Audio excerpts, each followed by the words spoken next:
સાબરકાંઠા જિલ્લામાં સૌથી વધુ વરસાદ વડાલી તાલુકામાં નોંધાયો હતો। વડાલી તાલુકામાં 4 કલાકમાં 8 ઇંચ વરસાદ ખાબક્યો હતો। જોકે જિલ્લામાં સૌથી વધુ નુકસાન ખેડૂતોને થયું છે। સાબરકાંઠા જિલ્લાના ખેડબ્રહ્મા વિસ્તારમાં ગત રાત્રિએ વ્યાપક વરસાદ નોંધાયો હતો, જેમાં ખેડબ્રહ્માના લક્ષ્મીપુરા, ગલોડિયા તેમજ રુદ્રા ગામે વરસાદે વ્યાપક તારાજી સર્જી છે। સાબરકાંઠા જિલ્લાના ખેડબ્રહ્મા વિસ્તારમાં ગત રાત્રિએ વ્યાપક વરસાદ નોંધાયો હતો, જેમાં ખેડબ્રહ્માના લક્ષ્મીપુરા, ગલોડિયા તેમજ રુદ્રા ગામે વરસાદે વ્યાપક તારાજી સર્જી છે। રુદ્રા ગામે 700 એકર જેટલી જમીન ઉપર ખેતી નિષ્ફળ જવાની સંભાવના છે, તો બીજી તરફ 15 જેટલા પશુઓના મોત થયા છે। સાબરકાંઠા જિલ્લાના ખેડબ્રહ્માના રુદ્રા ગામે વરસેલા 15 ઇંચ જેટલા વરસાદના પગલે સ્થાનિક કક્ષાએ ભારે તારાજી સર્જાઈ છે। ભારે વરસાદના પગલે સમગ્ર ગામમાં પાણી ફરી વળ્યા હતા, તો બીજી તરફ 700 એકર જેટલી જમીન ઉપર મગફળીના પાકને પણ વ્યાપક નુકસાન થયું છે। અહીં 100% ડ્રીપ ધરાવનારા ગામની સમગ્ર ટપક સિંચાઈ પણ ધસમસતા પાણીના પ્રવાહમાં ખેંચાઈ ચૂકી છે, જેના પગલે ખેડૂતોને પાક સહિત ડ્રીપ તણાઈ જવાથી વ્યાપક નુકસાન સર્જાયું છે। જોકે અડધી રાત્રે આવેલા પૂરના પગલે 10 થી 15 જેટલા પશુઓના પણ મોત થયા છે। ગામમાં થયેલા પારાવાર નુકસાનના મામલે સ્થાનિકો તંત્ર પાસે મદદની અપેક્ષા રાખી રહ્યા છે।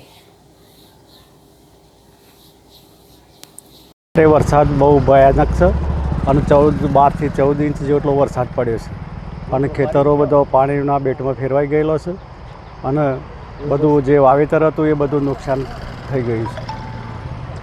ખાસ કરીને કયા પાકોના નુકસાન?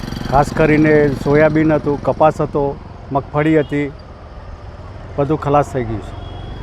આવો વરસાદ અમે અમારી ઉંમરમાં જોયો નથી સાહેબ, બરાબર, અને ઘણા વર્ષો પહેલાં આવેલું એવા વડીલો કહેતા હતા।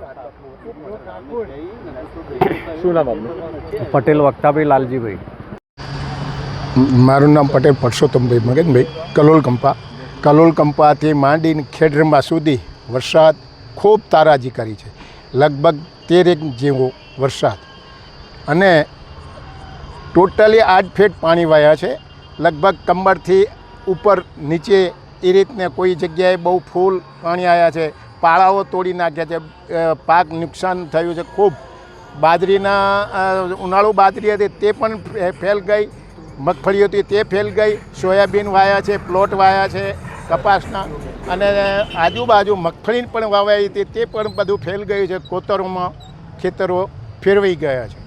આજની તારીખમાં જો ખેડૂતને ઊભું થવું હોય તો બહુ જ મુશ્કેલી પડશે નવેસરથી વાવેતર કરવામાં। અને આ જો ખેડૂતને કોઈ સરકાર થોડી મદદ કરે અને કંઈક ક્ષતિ થાય, અમને થોડી ઘણી એ રાહત મળે તો ખેતરોમાં સારો એવો પાક થઈ શકે, નહીંતર આજની તારીખમાં બેટ જેવો છે, તમે જોઈ રહ્યા છો। નુકસાન ઘણું નુકસાન, એનું કંઈ કરોડો રૂપિયાનું નુકસાન કહું તો કહેવાય, બાકી તો હવે એનું કોઈ ટાર્ગેટ આપી શકાય નહીં। ખેડબ્રહ્માથી માંડીને આ બાજુ કલોલ નાકા, કલોલ કંપા, આ બધાના પાણી ભરાયા છે ખૂબ, અને